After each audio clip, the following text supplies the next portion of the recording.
তো দেখো বন্ধুরা, আমাদের হিঙের কচুরি রেডি হয়ে গেছে। ভীষণ নরম, একদম তুলতুলে হয়েছে এবং হিঙের গন্ধও আছে এর মধ্যে খুব ভালো, আর খেতেও খুব দারুণ হয়েছে। তোমরা এইভাবে একদিন হিঙের কচুরি বানিয়ে খেয়ে দেখো, আশা করি তোমাদের সকলের খুব ভালো লাগবে। আর যারা চ্যানেলটি নতুন দেখছেন তারা প্লিজ চ্যানেলটি একটু সাবস্ক্রাইব করে দেবেন। Thank you friends. নমস্কার বন্ধুরা, রান্নার পাঠশালায় তোমাদেরকে স্বাগত জানাই। আজকে একটা নতুন রেসিপি তোমাদের সামনে নিয়ে এসেছি, সেটা হলো হিঙের কচুরি। তোমরা হয়তো অনেকেই হিঙের কচুরি বানিয়েছো, আমি যেভাবে বানাচ্ছি সেভাবে একবার দেখো পদ্ধতিটা, আশা করি তোমাদের ভালো লাগবে। তার হিঙের কচুরি বানাবার জন্য আমি কড়াইয়ের ডাল কাল রাত থেকে ভিজিয়ে রেখেছিলাম। তো সারা রাত ডালটা ভিজেছে। তো এই ডালটাকে আমি এবার মিক্সির বোলের মধ্যে দিচ্ছি, দিয়ে এবার এই ডালটাকে আমি পিষে একটা পেস্ট বানিয়ে নেব। তো এবার বন্ধুরা দেখো, আমি আদা, মৌরি আর দুটো কাঁচা লঙ্কাকে মিক্সিতে নিয়েছি, এইগুলোকেও পিষে নেব।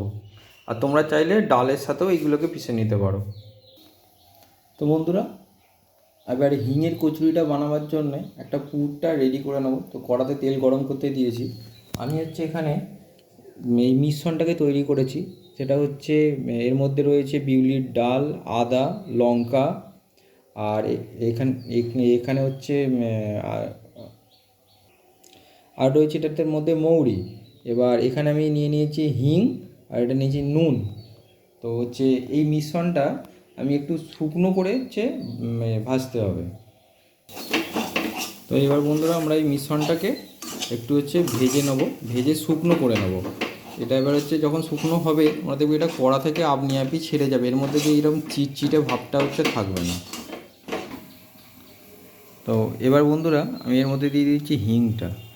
কারণ হিংটার আসল এর মধ্যে যে সুগন্ধটা, সেটাই হিংটাই নিয়ে আসবে। আর এর মধ্যে দিয়ে দেবো অল্প একটু নুন।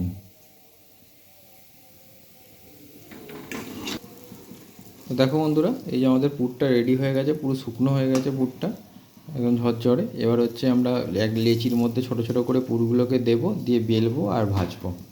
তো দেখো বন্ধুরা, প্রথমে হাতের মধ্যে নিয়ে এই লেচিটার মধ্যে একটু গর্ত মতন করে নিতে হবে, যাতে সেখানে পুরটা দেওয়া যায়।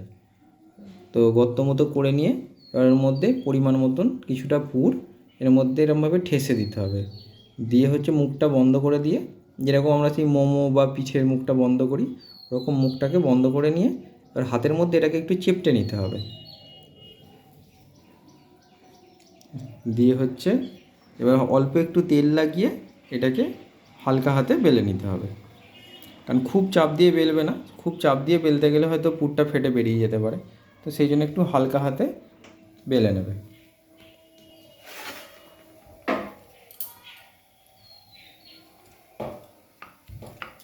এই যে এরকম, তোমরা চাইলে যদি মনে করো সেই বাটুরা যেরকম লম্বা করে বেলে, তোমরা চাইলে সেরকমও বেলতে পারো।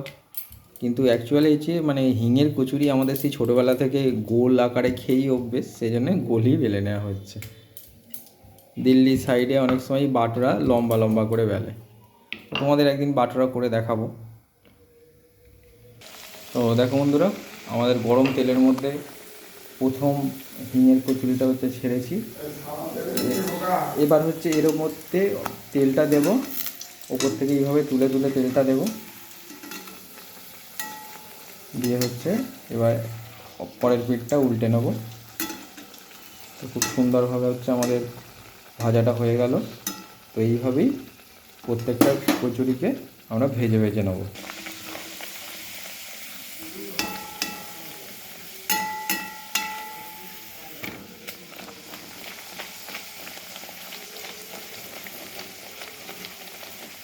খুবই সুন্দরভাবে আমাদের হিঙের কচুরিগুলো হচ্ছে, আর একটা হিঙের খুব সুন্দর সেন্টও বেরোচ্ছে।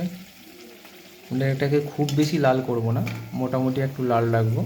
সাধারণত আমরা হিঙের কচুরি যেরকম দোকানে কিনে থাকি, খুব বেশি লাল থাকে না।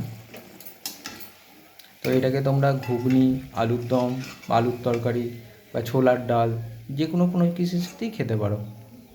তো এইভাবে তোমরা হিঙের কচুরিগুলো একদিন বানিয়ে খেয়ে দেখো, খুব সুন্দর লাগবে। তো থ্যাংক ইউ ফ্রেন্ড, দেখা হবে আবার পরবর্তী ভিডিওতে।